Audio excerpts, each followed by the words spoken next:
In this video, we will be doing a brief overview, a disassembly, reassembly guide, as well as maintenance tips on this Elite Force 1911 Tac. We'll start off with a brief look around of the gun to see what we're working with. I did buy this second hand, and it did come with one extended magazine.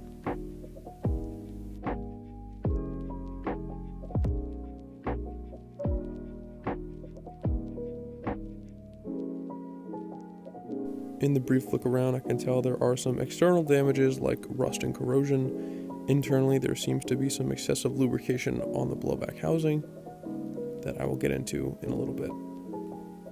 But most importantly, the hammer and trigger do work. First step is rack the slide, line it up with a slide release on the first notch, and push it out from the other side. Remove the slide entirely. I am now examining for the excessive lubrication on the blowback housing, which there is a lot of.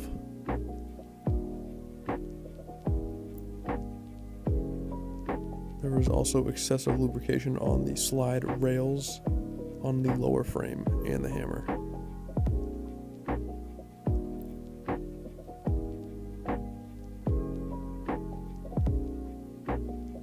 So remove the spring first. The spring guide rod will also come out. And then remove the collar and barrel. Twist it off. And the barrel will come out entirely from the front. Just like that.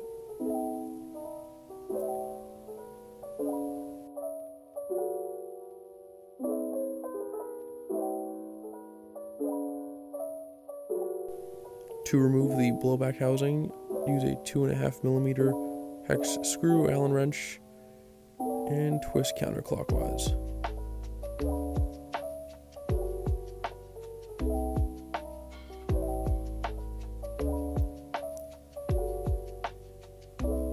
And the whole housing will just slide right out. Be careful of the spring. Make sure that that spring does not fly off, because it will be a pain to find, trust me.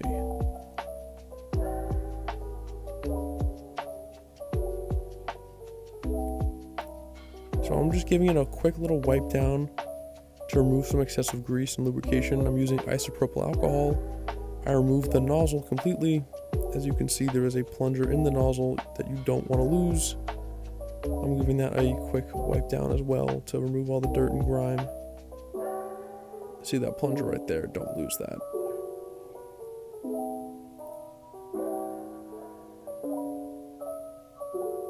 Again, you hit it with some isopropyl because it will evaporate and won't leave any residue behind, and it will clean up very well.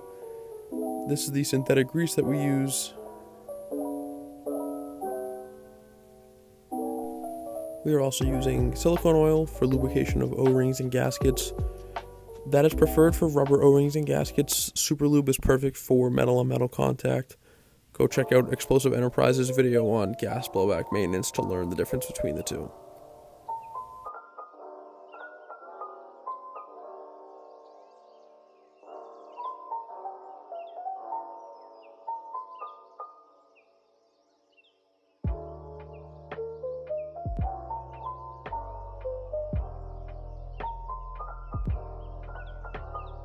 Our next step is to clean and lube the slide. I'm getting in the rails right here with a Q-tip with the isopropyl just to get all the dirt and grime out.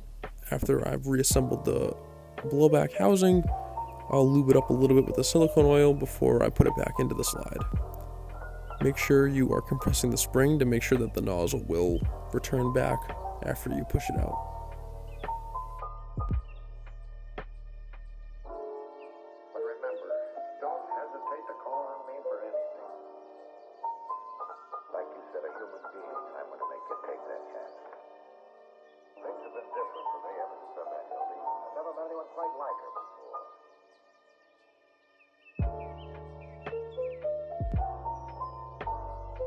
So we're going to clean any metal contact parts that the lower frame will come into, clean it with some isopropyl before we hit it with some super lube. You can tell on the blowback housing any wear parts, if there's any worn off metal. that they're silver, a lighter silver, that's where you should be using the grease, because that's where metal is grinding upon other metal.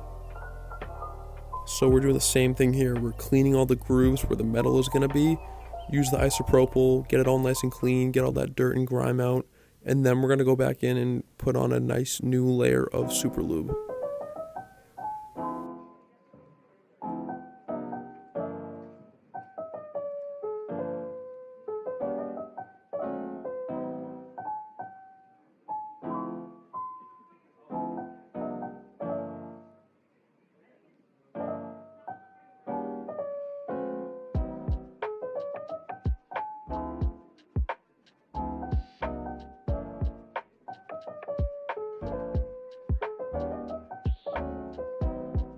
And for bonus, we're going to shoot a little compressed air down the barrel just to clean the inner barrel.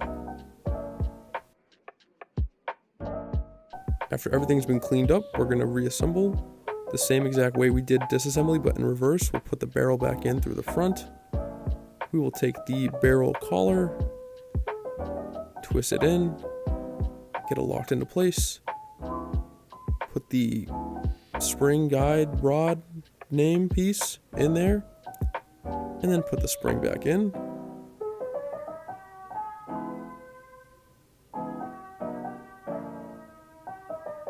Watch me struggle. And it's back in place. Aim it up with the slide rails and the slide. Hammer back. Line up the notch and put the slide lock back into place. And that is a complete teardown of the upper slide assembly and maintenance. There are other ways to disassemble the lower frame, but that is not necessary for cleaning and maintenance unless there is a problem with the gun. Thank you guys for watching.